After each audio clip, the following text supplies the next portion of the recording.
ये मूवी ऐसे लोगों के बारे में है जिनके पास सुपर पावर्स थी, लेकिन ये अपनी पावर्स का इस्तेमाल किसी की मदद के लिए नहीं बल्कि अपने फायदे के लिए किया करते थे। उन सभी को आर्मी के द्वारा अरेस्ट किया गया था और कई सालों के लिए जेल की सजा हो गई थी। लेकिन अमेंडा नाम की एक इंटेलिजेंस ऑफिसर जो कि अमेरिकन गवर्नमेंट के लिए काम किया करती थी, इन सभी कैदियों को एक ऑफर देती है कि अगर मैं जैसा कहूंगी तुम वैसा करोगे तो तुम्हारी सजा 10 साल तक माफ कर दी जाएगी। उनमें से कुछ लोग तो उसे मना कर देते हैं, लेकिन ज्यादातर उसके ऑफर को एक्सेप्ट कर लेते हैं। लेकिन मना करने वालों के पास कोई चॉइस नहीं थी। अमेंडा उन्हें मेंटल टॉर्चर करके अपनी टीम में शामिल कर ही लेती है। वो 10 लोगों की टीम बनाती है और उस टीम का नाम रखती है टास्क फोर्स एक्स। इस टीम में शामिल थे रिक फ्लैग जो कि एक मिलिट्री ऑफिसर था, हार्ली क्विन जो कि एक मनोवैज्ञानिक थी, कैप्टन बूमरैंग जो अपने बूमरैंग को एकमात्र हथियार की तरह इस्तेमाल करता था, सेवेंट जिसका निशाने से कोई भी नहीं बच सकता था, विसिल नाम का एक अजीब सा जानवर, टीडी के नाम का एक बच्चा जिसके पास सुपर पावर्स थी कि वो अपनी बॉडी पार्ट्स को अलग कर सकता था, ब्लैक गार्ड और जेवलिन थ्रो जो अपने एनिमीज को एक भाले से मारता था। क्योंकि इतने खतरनाक क्रिमिनल्स को खुला छोड़ना काफी रिस्की था, इसलिए अमेंडा ने उनके सिर के अंदर एक बॉम्ब फिट कर दिया था ताकि अगर कोई भी वहां से भागने की कोशिश करे या अपने मिशन को छोड़े तो अमांडा उसे मार सके। अमेंडा उन्हें उनके मिशन के बारे में बताती है। वो उन्हें कहती है कि कार्टो मोंटिस नाम के एक आइलैंड पर हरेरा फैमिली पिछले कई 100 साल से राज करती है, लेकिन पिछले हफ्ते ही सिल्विया लूना नाम के एक आदमी ने वहां की मिलिट्री और अपनी चालबाजी से आइलैंड पर कब्जा कर लिया और पूरी हरेरा फैमिली को बीच सड़क पर फांसी लटका दिया। पुराने शासन से हमें कोई प्रॉब्लम नहीं थी, लेकिन सिल्विया लूना अमेरिका से नफरत करता है और वो हमें दबाने के लिए किसी भी हद तक जा सकता है। तुम्हें उस आइलैंड के एक सीक्रेट लैब को डिस्ट्रॉय करना है जहां पर वो लोग एक एलियन पर एक्सपेरिमेंट करके एडवांस वेपन बना रहे हैं। टास्क फोर्स एक्स अपने मिशन के लिए निकल जाते हैं। आइलैंड के पास पहुंचकर वो सभी समुद्र के अंदर छलांग लगा देते हैं, लेकिन किसी को भी नहीं पता था कि विसिल तैर नहीं सकता। वो डूबने लगता है। जब उसे सरफेस पे लाया जाता है तो उसकी मिशन से पहले ही मौत हो चुकी थी। वो सभी अपने वेपन्स को लोड करते हैं, पर यहाँ पर हम देखते हैं कि ब्लैक गार्ड दुश्मन का खबरी था। इसका मतलब उसने उन सभी को धोखा दिया है और बहुत सारे सोल्जर्स उनका पहले से ही वहाँ पर इंतजार कर रहे थे। वो उन्हें कहता है कि मैं तुम्हारे साथ हूँ, मैंने ही तुम्हें इस मिशन की डिटेल्स दी थी, लेकिन सोल्जर्स सबसे पहले उसी को ही मार देते हैं। अमेंडा उन्हें कहती है कि हम अपने मिशन को रोक नहीं सकते, तुम्हें आगे बढ़ना होगा। टीडी के अपने पावर्स का इस्तेमाल करता है जो कि उनकी किसी भी काम नहीं आती और एक एक करके सभी मेंबर्स मारे जाते हैं। सेवेंट इस तरह सभी को मरते देख डर जाता है और वहां से भागने लगता है। अमेंडा उसे वार्न करती है कि तुम अगर मिशन छोड़ के गए तो मैं तुम्हें मार दूंगी, लेकिन वो इस बात को नहीं सुनता। इसीलिए अमेंडा उसके सिर में लगे बॉम्ब को एक्टिवेट कर देती है, जिसके ब्लास्ट से वो एक दर्दनाक मौत मारा जाता है। जेवलिन मरते वक्त अपने भाले को हार्ली क्विन को दे देता है और अब उनकी टीम के अंदर सिर्फ हार्ली क्विन और रिक फ्लैग ही बचे थे। लेकिन यहाँ पर अमेंडा का मिशन फेल नहीं हुआ था, बल्कि उसने बैकअप के लिए एक और टीम बना रखी थी जो उस आइलैंड के दूसरे किनारे से एंटर करते हैं। इस टीम में टोटल 5 लोग थे, blood spot, peace maker, polka dot man, red catcher 2 और एक इंसान जिसकी आधी बॉडी शार्क की थी। ब्लड स्पॉट काफी अच्छा इंसान था। वो तो इस मिशन का हिस्सा भी नहीं बनना चाहता था, लेकिन अमेंडा ने उसकी बेटी को जेल में डालने की धमकी दी थी, इसलिए उसे यहाँ पर आना पड़ा। वो सभी थोड़ी देर के लिए आराम करते हैं, लेकिन शार्क को भूख लगती है, इसलिए वो उस लड़की को खाने की कोशिश करता है। टीम के लोग उसे रोकते हैं और उसे मारने वाले थे, लेकिन किंग शार्क वादा करता है कि वो अपनी टीम को नहीं खाएगा। अमेंडा उन्हें बताती है कि रिच फ्लैग को दुश्मन ने पकड़ लिया है, उसका जिंदा रहना मिशन के लिए बहुत जरूरी है, तुम्हें उसे बचाना होगा। वो दुश्मन की कैंप में जाते हैं और शार्क सभी को खाने लगता है। पीस मेकर और ब्लड शॉट तो एक दूसरे से लोगों को मारने का कंपटीशन ही कर रहे थे, लेकिन थोड़ी देर बाद उन्हें पता चलता है कि जिन लोगों की उन्होंने जान ली वो उनके दुश्मन नहीं थे, बल्कि वो तो रिक की मदद कर रहे थे। एक लड़की अपने दोस्तों की मौत से काफी गुस्सा थी, लेकिन रिक उसे शांत करता है। दूसरी तरफ लैब के अंदर थिंकर नाम का एक साइंटिस्ट सिल्विया लूना को स्टारफिश एलियन के बारे में बताता है, जिसके शरीर से निकलने वाले छोटे छोटे स्टारफिश ह्यूमंस के ब्रेन को कंट्रोल कर सकते हैं। हार्ली क्विन को उन लोगों ने बंदी बना लिया था। उसे नए कपड़े दिए जाते हैं और उसे सजाकर सिल्विया लूना के सामने पेश किया जाता है। ऐसा इसलिए किया जा रहा था क्योंकि हार्ली भी अमेरिका से नफरत किया करती थी। सिल्विया हार्ली से कहता है कि वो उसे शादी करना चाहता है और अब जो वेपन्स हमारे पास है उससे हम पूरे अमेरिका पर राज करेंगे। हार्ली को उसकी बातों से कुछ भी फर्क नहीं पड़ रहा था, लेकिन जब वो उसे कहता है कि इस जंग के अंदर औरतें, बच्चे, बूढ़े सभी मारे जाएंगे, तो हार्ली उसे शूट कर देती है क्योंकि वो इनोसेंट लोगों की जान नहीं लेती थी। गन की आवाज सुनकर मिलिट्री वहां पर आ जाती है जो हार्ली क्विन को अरेस्ट कर लेती है। दूसरी तरफ टास्क फोर्स आगे बढ़ रही थी। पीस मेकर डॉट मैन से थोड़ी दूरी मेंटेन करने के लिए कहता है क्योंकि बार बार उसकी बॉडी पर कलरफुल डॉट्स आ जाते थे जो कि बहुत ही खतरनाक हैं। डॉट मैन उन्हें बताता है कि उसकी मदर ने उन सभी को सुपर हीरो बनाने के लिए उनके ऊपर एक्सपेरिमेंट किए, लेकिन उसके अंदर तो ये वायरस सुपर पावर बन गया, लेकिन इसकी वजह से उसके भाइयों की मौत हो गई। वो सभी शहर के अंदर दाखिल होते हैं और अपने भेष को बदल लेते हैं। और अब उन्हें उस साइंटिस्ट को पकड़ना था जो कि स्टारफिश पर एक्सपेरिमेंट कर रहा था। वो सभी बार केंद्रों से ढूंढ लेते हैं, लेकिन आर्मी को उनके बारे में पता चल चुका था, जो उनकी तलाश करते करते उस बार तक पहुंच चुके थे।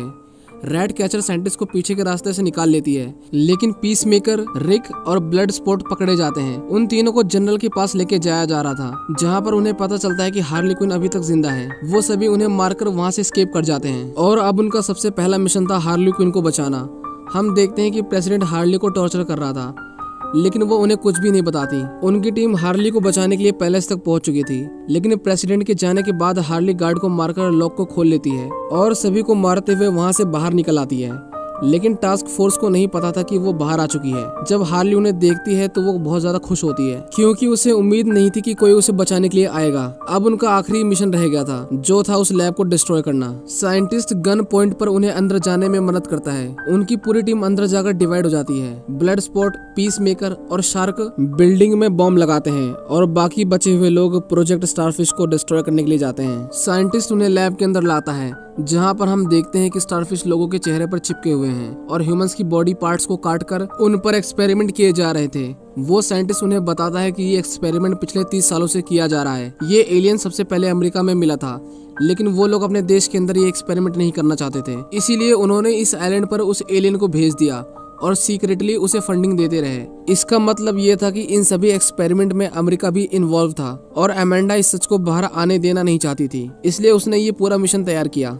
जब रिक फ्लैग को पता चलता है कि उनके देश अमेरिका ने इतने सारे लोगों की जान ली, तो वो काफी इमोशनल हो जाता है और डिसाइड करता है कि वो इस सच्चाई को पूरी दुनिया को बताएगा। वो कंप्यूटर से हार्ड डिस्क निकाल लेता है, जिसमें एक्सपेरिमेंट के बारे में सारी इंफॉर्मेशन थी। वहाँ पर पीस मेकर आता है, जो रिक के ऊपर अपनी गन को पॉइंट कर लेता है और यहाँ पर हमें पता चलता है कि अमेंडा ने उसे लैब के साथ साथ सारे डॉक्यूमेंट्स और सबूतों को डिस्ट्रॉय करने के लिए भेजा था। लेकिन अब क्योंकि रिक फ्लैग और रैट कैचर को सच्चाई का पता है, इसलिए पीस मेकर को उन दोनों को मारना पड़ेगा। दूसरी तरफ हम किंग शार्क को देखते हैं, जो कि एक बड़े से फिश टैंक के अंदर जेलीफिश देखता है। वो जेलीफिश देखने में बहुत ही प्यारी थी, इसलिए वो उनके साथ खेलने लगता है। उन्हें मिलिट्री ने चारों तरफ से घेर लिया था। हार्ली, डॉटमैन और ब्लड स्पॉट लैब के ऑफिस के अंदर छिप जाते हैं, पर सोल्जर उन्हें नोटिस कर लेते हैं और उनकी फायरिंग से पहले ही डॉटमैन उनके ऊपर एक्सप्लोसिव फेंक देता है। लेकिन वो बाय मिस्टेक उनकी बिल्डिंग में लगाए गए बॉम्ब से कोलाइड कर जाता है और एक के बाद एक एक्सप्लोजन स्टार्ट हो जाता है। किंग शार्क जिस फिश टैंक के सामने खड़ा था वो ब्रेक हो जाता है और वो मछलियों के साथ बहता हुआ अपने मेंबर्स के पास आ जाता है। पर हम देखते हैं कि फिशेस काफी खतरनाक थी। वो सभी मिलकर किंग शार्क को काटने लगती हैं और वो इंजर्ड होकर बिल्डिंग से नीचे गिर जाता है। उसकी बॉडी से काफी ब्लड निकल चुका था। ऊपर से सोल्जर्स उसके ऊपर गोलियों की बौछार कर देते हैं, पर उसे गोलियों का कुछ भी असर नहीं होता और वो उन सभी को खाने लगता है। पीस मेकर रिक को शूट करने ही वाला था, लेकिन बिल्डिंग कोलैप्स कर जाती है और वो सभी बुरी तरह से इंजर्ड हो जाते हैं। इतने बड़े ब्लास्ट की वजह से वो स्टारफिश आजाद हो जाती है और उस साइंटिस्ट को मार डालती है। रिक और पीस मेकर की बहुत एपिक फाइट होती है, जिसमें रिक उसे बहुत बुरी तरह से मारता है, लेकिन लास्ट मोमेंट पर पीस मेकर उसके दिल पर एक नुकीले पत्थर से वार कर देता है, जिसकी वजह से उसकी मौत हो जाती है। वो देखता है कि रैट कैचर यानी वो लड़की हार्ड ड्राइव को उठा लेती है और वहां से भाग जाती है। बाहर आकर वो देखती है कि पूरी बिल्डिंग कोलैप्स कर रही है और दूसरी तरफ हार्ली, डॉटमैन और ब्लड स्पॉट ऊपर अपनी जान बचाने के लिए पूरी कोशिश कर रहे थे। पीस मेकर उस लड़की को मारने ही वाला था, लेकिन तभी ब्लड स्पॉट ऊपर से नीचे गिरते गिरते उस फ्लोर पर पहुंचता है जहां पर पीस मेकर था। वो देखता है कि पीस मेकर रैट कैचर को मारने ही वाला था, इसलिए वो उसके ऊपर फायरिंग करता है। पीस मेकर भी उसके ऊपर फायरिंग करता है, लेकिन ब्लड स्पॉट की बुलेट साइज में छोटी होती है, जो उसके बुलेट से पास होते हुए पीस मेकर के गले में लगती है और वो मारा जाता है। रैट कैचर उसे बताती है कि पीस मेकर ने रिक को मार दिया है और ये एलियन एक्सपेरिमेंट अमेरिका ही करवा रहा है। लेकिन तभी वो एलियन स्टारफिश बिल्डिंग से बाहर निकलती है और हम देखते हैं कि उसका शरीर कितना भारी भरकम और विशालकाय था। उसके सेंटर में एक बड़ी सी आंख भी थी। मिलिट्री उसके ऊपर फायरिंग करती है, लेकिन उनकी बुलेट्स उसका बाल भी बांका नहीं कर पाती। वो अपने शरीर से हजारों की संख्या में छोटी छोटी स्टारफिश निकालती है, जो लोगों के चेहरे पर जाकर चिपक जाती हैं और कुछ ही देर बाद वो लोग दोबारा से उठ खड़े होते हैं और शहर की ओर बढ़ने लगते हैं।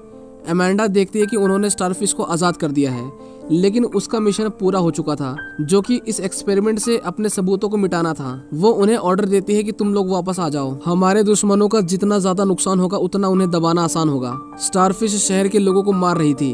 वो इतने मासूम बच्चों और लोगों को मरते देना नहीं चाहता था, इसलिए वो उनके ऑर्डर को फॉलो नहीं करता और वो सभी स्टारफिश को रोकने के लिए चले जाते हैं। अमेंडा उनके ब्रेन में लगे हुए बॉम्ब्स को एक्सप्लोड करने की धमकी देती है, लेकिन कोई भी उसके ऑर्डर को नहीं सुनता अमेंडा जस्ट बॉम्ब के बटन को प्रेस करने ही वाली थी, लेकिन उसके साथ के लोग उसे मारकर बेहोश कर देते हैं, क्योंकि उन्हें भी पता था कि अमेंडा गलत कर रही है। वो सभी उनकी टीम को गाइड करने लगते हैं। ब्लड स्पॉट अपनी गन को अपग्रेड करके उसके ऊपर फायरिंग करता है। किंग शार्क को कुछ भी नहीं सूझता तो वो उसे खाना शुरू कर देता है। डॉट मैन उसके पैरों पर एक्सप्लोजन करता है, जिसकी वजह से उसे काफी नुकसान पहुंचता है, लेकिन स्टारफिश उसे अपने पैरों के नीचे कुचलकर मार डालती है। शहर के लोग ब्लड स्पॉट पर हमला करते हैं, लेकिन उसकी बुलेट्स खत्म होने की वजह से उसे हैंड टू हैंड कॉम्बैट करना पड़ता है। रैट कैचर शहर के सभी रैट्स को बुलाकर स्टारफिश के ऊपर हमला करवा देती है। लाखों की संख्या में रैट्स उसे खाने लगते हैं। हार्ले भी अपने जैवलिन यानी अपने भाले को लेकर उसकी आंख के अंदर चली जाती है। हम देखते हैं कि रैट्स उसकी आंखों के अंदर घुसकर उसके अंदर की नसों को काटने लगते हैं और जेलीफिश की आंख पूरा खून से भर जाती है और फाइनली इतनी इंजरीज की वजह से वो एक बिल्डिंग के ऊपर गिर जाता है और मारा जाता है। वो सभी रिक और डॉटमैन को याद करके काफी इमोशनल हो जाते हैं। अमेंडा उन्हें कॉल करती है और उन्हें मारने की धमकी देती है। ब्लड स्पॉट उसे कहता है कि अगर तुमने ऐसा करने की कोशिश की तो मैं एक्सपेरिमेंट की डिटेल्स पब्लिक कर दूंगा और सभी को अमेरिका का असली चेहरा दिख जाएगा। वो उससे डील करता है कि हम इस बात को सीक्रेट रखेंगे और बदले में तुम किसी को भी नहीं मारोगी।